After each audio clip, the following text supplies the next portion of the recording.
33 Things Every Aspiring Entrepreneur Should Know. March 11th, 2013, by Mark Manson.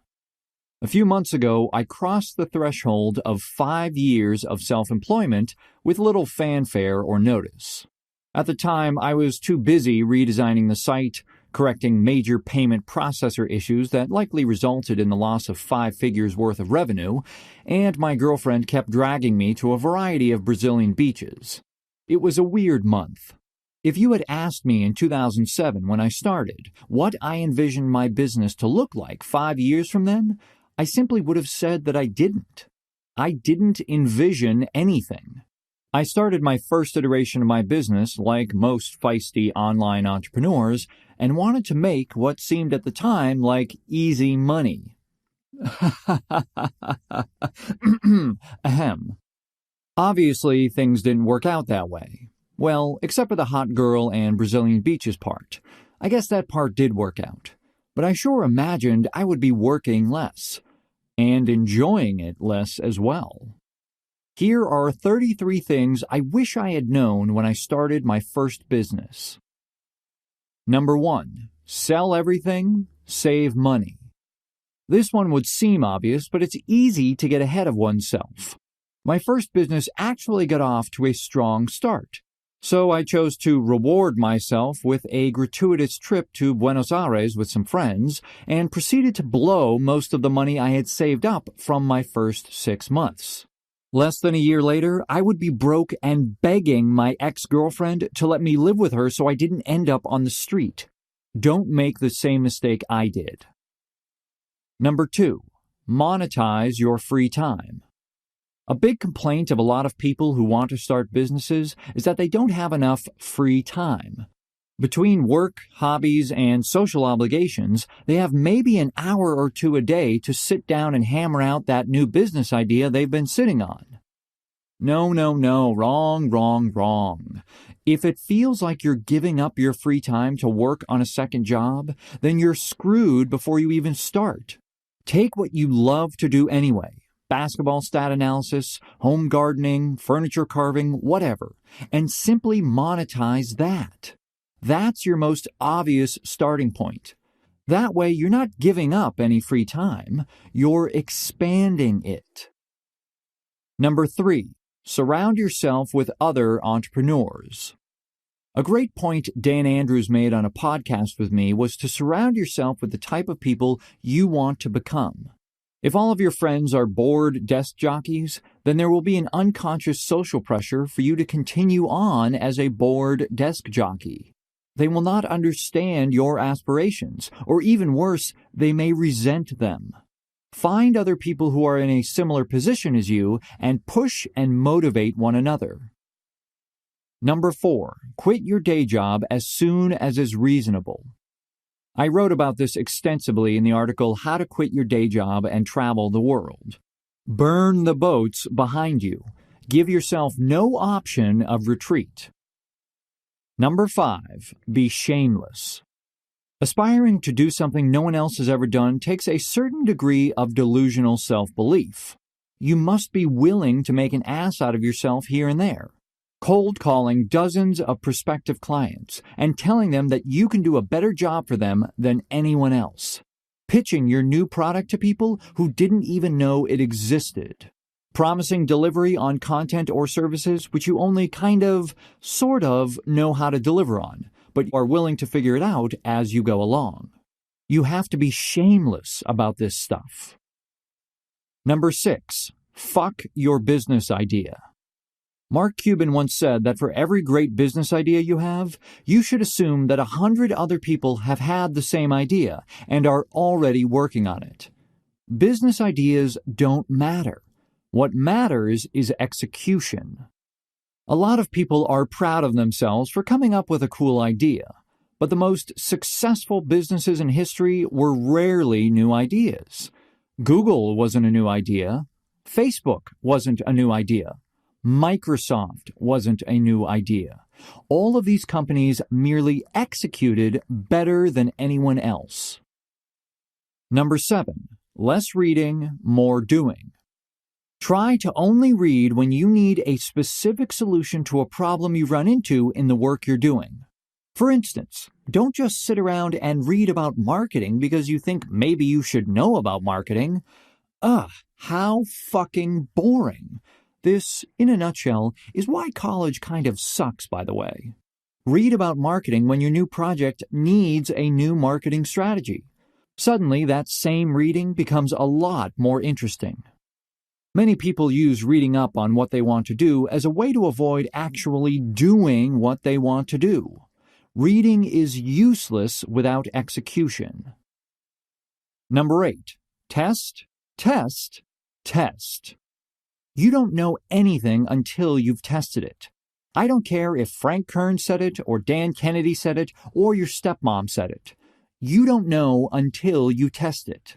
Every marketing seminar I've ever watched and every marketing book I've ever read told me to raise my prices. Yet, every split test I've ever done on my books through this site, the lower-priced book not only killed it in terms of revenue, but also generated more referrals, more positive reviews, and more traffic to my site. Number 9. Be eccentric. You can't stand out unless you're different. Capitalize on your quirkiness. Number 10. Obsess about your brand. The reality of the current economy is that pretty much any information, product, or service a person wants, they already have dozens of choices of who to purchase them from. Scarcity doesn't exist anymore. Differentiation purely through price or quality is an almost impossible strategy for entering or dominating a new market. What dominates now is brand. Your brand defines the relationship you have with your prospect and customer. It's why they come back to you and not the other 11 Joe Schmoes offering the same exact service. Number 11. Don't deliver a product, deliver an experience. Steve Jobs said that he wanted Apple products to provide an experience, not just a function. Apple is possibly the strongest brand on the planet right now. This is what I mean when I say obsess about your brand. Obsess about the experience you're giving your customers, not just the information or product you're giving them. Number 12. Believe in what you're doing. Otherwise, even if you do become successful, you're just stuck in another grind. But this time, it's of your own making. Number 13. Your business will evolve. Let it. No one gets it right the first time, or the second, or the 23rd. Cue cliché about Thomas Edison or Michael Jordan here. Information is always imperfect. Markets are always changing. What worked last year may not work this year. You don't stay on top of things unless you're evolving with them. Don't marry yourself to your idea or original business plan. Number 14. Fuck Tim Ferriss. If you're only working 4 hours a week, your business is going to be antiquated within a decade, and chances are you're getting bored as shit with your life anyway. Number 15. A blog is not a business plan. It's just not. Don't start a blog to make money. Start a blog because you love to write. Start a blog to share something you love. But don't start a blog to make money. No blogger who is making mega bucks off their content started that way or planned it that way. It just happened. And it took years. Not months. Years. Number 16. You're going to need either a lot of time or capital. Or both. There is no such thing as overnight success. Number 17. Business is not about making money. It's about value and values. If you continue to monetize what you personally value, you'll never tire of working. In fact, you'll look forward to it. If you optimize the value your business generates, the money will happen as a side effect. There's a subtle difference between value and money. Sometimes you must eat a chunk of money to create greater long-term value. If you're just in it for the bottom line, you'll never be willing to do this. Number 18. Capitalize on luck. You're going to have good luck and bad luck. We all do. No sense complaining about it or taking credit for it. Instead, hunker down and be sure to capitalize on both. Number 19. Slow to hire, fast to fire. Cliché, but true, especially when outsourcing. Almost every internet entrepreneur I have met has horror stories about outsourcing, myself included. Short version, you usually get what you pay for. Number 20. Embrace existential stress. When you have a job, your stress is about external approval, deadlines, meetings, presentations, and it usually comes from your boss. It's annoying and it comes in short, strong bursts. When you work for yourself, you give up having to constantly fight for this external approval. What you traded in for is this low-level, constant gnawing sense that everything is going to collapse and disappear one day. Yeah, I can wake up at noon every day. I can work when I want. But in a corporate job, you don't have to worry about showing up to work one day and the building not being there anymore. An entrepreneur thinks about this on a weekly basis. Number 21. If you're not pissing some people off, you're doing it wrong. Dan Kennedy said, quote, "If you haven't pissed someone off by noon, then you probably aren't making any money." End quote. My experience has shown this to be true. As I once said in my book, Models, you cannot be an attractive and life-changing presence to some people without being a joke or an embarrassment to others. You simply can't. You have to be controversial to succeed. Number 22. Did I mention you should be testing? Seriously, half of the stuff that grows your business is impossible to implement if you're not regularly testing your ideas out in the marketplace. Hell, don't even start your business until you've tested the idea out in the marketplace. Number 23. 80-20. Never forget. It really is staggering how much it applies to. Number 24. Get 1,000 true fans. The idea is that in the internet age, you only need to convince 1,000 people to give you $100 per year to make a six-figure income. When viewed in those terms, it's far less intimidating. Corollary to this is the 100 true customers idea, if you're in the consulting/services world. Number 25. As in the corporate world, networking is everything. Yes, it's still a great way to get new clients and/or job offers. But in the entrepreneur world, it's even more useful to see what's working for other people's businesses and what you may be able to steal and use in yours. Number 26. Know thyself. I work best at night. I hate structure and make lots of lists, half of which I never look at again. I manage my time with iTunes playlists.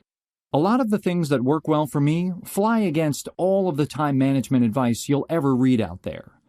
But this is how I'm wired, and I cater to what works best for me. Do what's best for you. Number 27. The 1,000-day rule. The 1,000-day rule states that you should expect to be worse off than you were at your day job for the first 1,000 days of your new business. Number 28. If it feels like work, you're doing it wrong. You can either make money to do what you love, or you can do what you love to make money. You choose. Number 29. Don't get rich quick. All of the shortcuts for short-term gains either gut your long-term brand and loyalty, or they just put you back in a position of being chained to something you don't care about or believe in. If you love what you do, and you should, and you're investing regularly in the evolution of the business, which you are, then having a bunch of money sitting around to buy useless shit should not be a priority of yours. Seriously, get some self-esteem somewhere else if it's that important to you. Number 30. Stop talking about it and test it. I don't know the answer, and neither do you, so test it and find out. Number 31. If you're not scared to death of abject failure, you're doing it wrong. In fact, I've found that the more something terrifies me, that is, writing the new book, the more I need to be doing it. Number 32. Treat your customers like family. They're the only reason you're here in the first place. Treat them with respect. Reply to their emails promptly. Answer their questions. Give them free shit. Number 33. This will be a part of your permanent identity. Choose wisely. The idea of, I'll do this for a few years, make a bunch of money for a few years, and then go do what I really love, is a myth. It never works out. That's how I originally got into this business, and I see dozens of people doing the same.